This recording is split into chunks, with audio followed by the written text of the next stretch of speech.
అంత రాయినిచ్చాడు. ఆ రాయి నాలుగు కింద పెట్టుకోమన్నప్పుడు నేను నాలుగు కింద పెట్టుకున్నాను.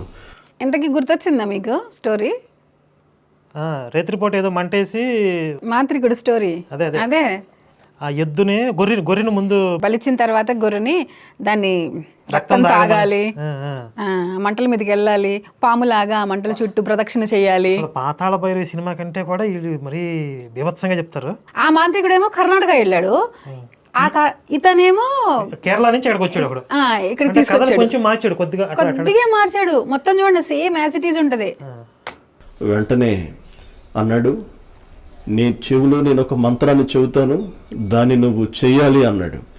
ఎలా చేయాలన్నప్పుడు ఈ హోమ గుండం చుట్టూ నువ్వు తిరగాలన్నాడు. సేమ్ నెక్స్ట్ ఎలా తిరగాలో కూడా చెప్తాడు. సేమ్ నేను కాలితో తిరగాల, ఏం చేయాలన్నప్పుడు కాలితో కాదు, నీవు పాగుతున్నట్లుగా. ఇది కూడా సేమ్ ఉంది కదా అక్కడ. ఇది మొత్తం కాపీ రైట్స్ అసలు ఆడికి వెళ్ళిపోతాయి. మాంత్రికుడు మొత్తం స్టోరీ చెప్పాడు. ఆ మంట చుట్టూ పాము మాదిరిగా తిరుగుతూ నువ్వు ఆ మంత్రాన్ని జపించాలన్నాడు. అలా ఆయన ఎంత సమయం అయితే చెప్పాడో అంత సమయం నేను జపించిన తర్వాత నాకు అది తిరిగానయ్యా నేను ఇన్నిసార్లు అన్నప్పుడు, సరే నువ్వు అక్కడ నిలబడు అన్నాడు. నిలబడ్డాను. నిలబడిన తర్వాత నువ్వు మంట అవకాడికి దాటటానికి నీ కుడికాలు ఎత్తు అన్నాడు. నేను ఈ ఇమాజినేషన్లో నాకు చాలా కనబడింది అసలే. మంట అవకాడికి దాటుదామని చెప్పేసి నా కుడికాలు ఎత్తుదామనుకుంటే భయంకరమైన శాఖ నాకు కొడతానే ఉంది. ఎక్కడ కొట్టింది? అసలే బట్టలు లేకుండా ఉన్నాడు, కాలు ఎత్తాడంటే శాఖ కొట్టి. అయ్యా ఈ ప్రోగ్రామ్ లేడీస్ చూస్తారు. ఇప్పుడు సినిమాల్లో బట్టలు లేకుండా కమెడియన్స్ని చూపించట్లేదా? వాళ్ళు చేయట్లేదు కామెడీ. అంతకు మించిన బట్టలు లేకుండా మంట చుట్టూ కాలు ఎత్తగా శాఖ కొట్టి. ఆడు చెప్పడం ఏంటో మీరు వివరించడం ఏంటో నాయనా. సరే చెప్పు. దాని మీద కాలు పెడితే నేను కాలిపోతాను కదా అన్న భయం నాకైతే ఉంది. ఆ మంట మీద కాలు పెట్టి అవకాడికి వెళ్ళటానికి ముందుగా నేను వెంటనే కాలు ఎత్తాను. ఎన్నిసార్లు ఎత్తుతావురా? ముందుకు పోరా, నేను కాలు ఎత్తాను. ఎంత నవ్వారు కదా. ఇప్పుడు నెక్స్ట్ చెప్తాడు, ఎంత కోపం వస్తుందో మీకు వచ్చినప్పుడు. అప్పుడు దాని రియాక్షన్ వేరే ఉంటదిగా. అయితే ఓకే, దేని లెక్క దాంది, తమ్ముడే పేకాటే అంటే అంత దరిద్రంగా చెప్తాను. నెక్స్ట్ వినండి. అసలు ఎత్తటంతోనే నన్ను ఎవరో అగాంతంగా ఒక ఇద్దరు మనుషులు అవకాడికి లాగేశారు. అవకాడికి వెళ్ళిపోయిన తర్వాత ఒక భయంకరమైన కటిక చీకటి, ఆ భయంకరమైన కటిక చీకటి మధ్యన నవ్వుతున్నటువంటి ఒక శబ్దం నాకు వినబడింది. ఒక స్త్రీ ఒక పురుషుడు నవ్వుతూ ఉంటూ నాకు అర్థమయ్యింది. ఎవరు మీరు ఇక్కడ నవ్వుతున్నారనేప్పుడు నేను గట్టిగా గద్దిచ్చాను. నా గురువు ఇక్కడే ఉన్నాడు, ఆయనకి నేను చెబుతాను, ఎవరో మీరు నాతో మాట్లాడను అన్నప్పుడు ఒకళ్ళు నా గంటికి కనబడతారు.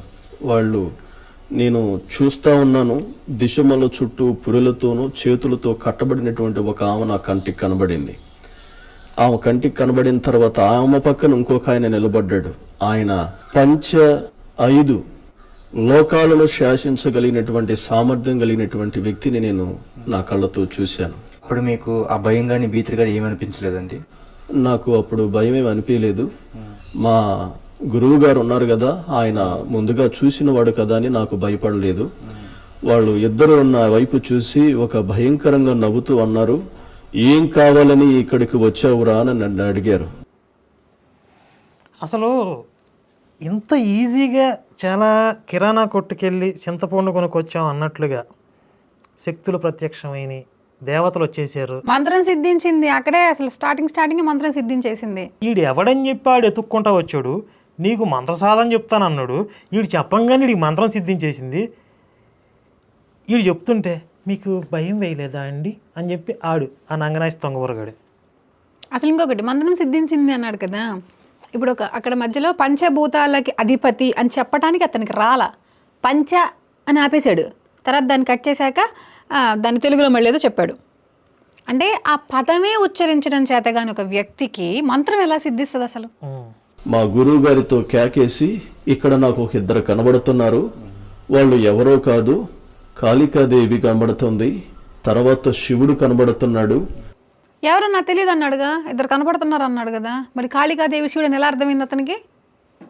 గురువుకి ఎలా చెప్పాడు ఆ విషయం? సరే, కాళికాదేవిని శివుడిని తీసుకొచ్చాడు కదా, మరి మాకు రగులుతుంది ఎక్కడ? నెక్స్ట్ ఏం వస్తుందో నాకు తెలియదు, చూద్దాందా. వాళ్ళ పాదాల మీద పడు అన్నాడు. నేను వెంటనే వాళ్ళ పాదాల మీద పడ్డాను. పడిన తర్వాత అన్నాడు, నీ మనసులో నువ్వేది కోరుకొని ఏదైతే నువ్వు చేయాలనుకుంటున్నావో దాన్ని ఒకసారి వాళ్ళని అడిగి తెలుసుకో అన్నాడు. నా మనసులో కావాలనుకున్న దాన్ని నేను వాళ్ళని అడిగినప్పుడు వాళ్ళు నాకు ఇచ్చారు. అయితే అది నాకు చెప్పిన తర్వాత వాళ్ళు ఒక మాట చెప్పారు. ఏం చెప్పారంటే, ఇదిగో ఇక్కడ మేకుంది కదా, ఈ నల్ల పూతును నువ్వు ఏమాత్రం ఒక్క రక్తపు చుక్కైనా కింద పడకుండా దీనిలో ఉన్న రక్తమంతా తాగాలి, అప్పుడే నేను నీకు చెప్పింది సిద్ధించిద్దని నాకు చెప్పారు. చెప్పిన వెంటనే అమాంతంగా ఒక రాక్షసుడి గనక గొంతెట్ట కొరుకుతారు అలాగే కొరికి 15 కేజీల బరువు కలిగినటువంటి మేక రక్తాన్ని ఒక్క చుక్క కూడా కింద పడకుండా పీనిగ మాదిరిగా పీల్చి పడేశాను. అసలు కాళికాదేవి శివుడు వీడికి ప్రత్యక్షం అవటం ఏంటి? పీసే ఆ వేషం వేసుకొచ్చాడంటావా? శివుడు లేదు కదా, శివుడి వేషం ధరించడానికి కూడా పీసుకు శక్తి లేదు. ఎందుకంటే కాళికాదేవి పేరు ఎత్తితేనే పీసుకు జారిపోద్ది గోసి, పీసుకి అంత పవర్ లేదు. అసలు వాడు చెప్పేదే అబద్ధమైనప్పుడు అసలు ఛాన్సే లేదు కదా. నేను అనాలిసిస్ చేస్తా కదా రకరకాలుగా. సేమ్ అండి. ఆ మాంత్రికుడు ఏం చెప్పాడంటే, అక్కడ ఒక శక్తి వచ్చింది, ఒక శక్తి వచ్చి మంత్రం సిద్ధించాలి నీకు, లేదా నువ్వు కోరుకుంది జరగాలి అంటే నువ్వు మేకపోతుని కోరికి రక్తం తాగాలని చెప్పింది. సేమ్ కథ కదా, అదే కథ. ఆయన తమ్ముడేనా? వెంటనే వాళ్ళు మాయమైపోవటం జరిగింది. ఆనాడు మోషే కాలంలో కర్ర పడేగానే పాము అవడం, పక్కనున్న మంత్రులు కాడ అదే రీతిగా చేయడం చూసాం. కానీ ఈ రోజుల్లో ఇటువంటి నమ్మడానికి అనేక మంది అపోహ పడుతున్నారు. అంటే మోషే ఆ రోజు చేశాడు, అది నిజమే. ఇప్పుడు నువ్వు చెప్పింది కూడా నిజమే అని చెప్తే జనాలు నమ్ముతారు అని చెప్పాడు, ఇంటిచ్చాడు. ఇప్పుడు ఇలాంటి చేతబడి క్షుద్ర పూజలు అన్నీ కూడా మోషే వాడు ప్రారంభించాడు. అసలు చేతబడి క్షుద్ర పూజలు భూలోకంలో మొదలుపెట్టింది మోషేగాడు. అసలు ఈ క్షుద్ర పూజలు, ఈ దైద్రపు కొట్టు ఆచారాలన్నీ బైబిల్ దేవుడి దగ్గర నుంచే ఉన్నాయి. చెప్పాడు కదా, కర్రని పాములు చేయటం, నేలను రక్తంగా మార్చటం, కనికట్టు విద్యలు ఇవన్నీ. ఈజిప్ట్ రాజుని భయపెట్టడానికి కప్పలను పుట్టించటం, వాళ్ళని భయపెట్టడానికి రకరకాల ఈ దైద్రపు కొట్టు పనులన్నీ చేసింది వాడే. కాబట్టి ఈ క్షుద్ర పూజలు గాజుడు మోషే, బైబిల్ దేవుడు. ఓ మోషేకి నేర్పింది బైబిల్ కదా. అవునవునవునవును, కరెక్ట్. మోషే అనేవాడు మాంత్రికుడు అంతే. కానీ క్షుద్ర దేవత ఎవరు? బైబిల్ దేవుడు. బైబిల్ దేవుడు క్షుద్ర దేవత కలిపురుషుడు కదా.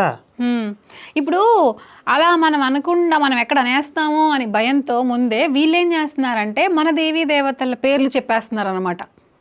ఇప్పుడు శివుడు అంటే జ్ఞాన స్వరూపం. అవును, ఆయన అసలు ఆదియోగి కదా. ఆయన ఈ క్షుద్ర పూజలు చేస్తే ఆయన రావటం ఏంది? మీలో ఎవరైనా సరే విన్నవాళ్ళు అబద్ధం అనుకుంటే, నేను మాంత్రికుడు కాదు అనుకుంటే బొచ్చు బిగుతావు ఇప్పుడు. నేను ఆ రోజు మా ఊరు వచ్చినప్పుడు ఏ వస్త్రాల మీదైతే నన్ను చూశారో, ఏ స్నేహితుడు నాతో పాటు ఉన్నటువంటి వ్యక్తి వచ్చాడో ఆ వ్యక్తితోనూ నన్ను చూసిన వారితోనూ నేను నిరూపిస్తాను.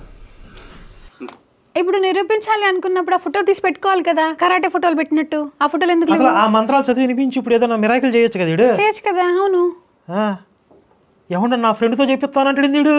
ఫ్రెండ్ ఇప్పుడు ఫ్రెండ్తో ఆడు చెప్తే చెప్పమంటే చెప్తాడు, 10 రూపాయలు ఇస్తే. ఇది ఆ బ్యాచే కదా.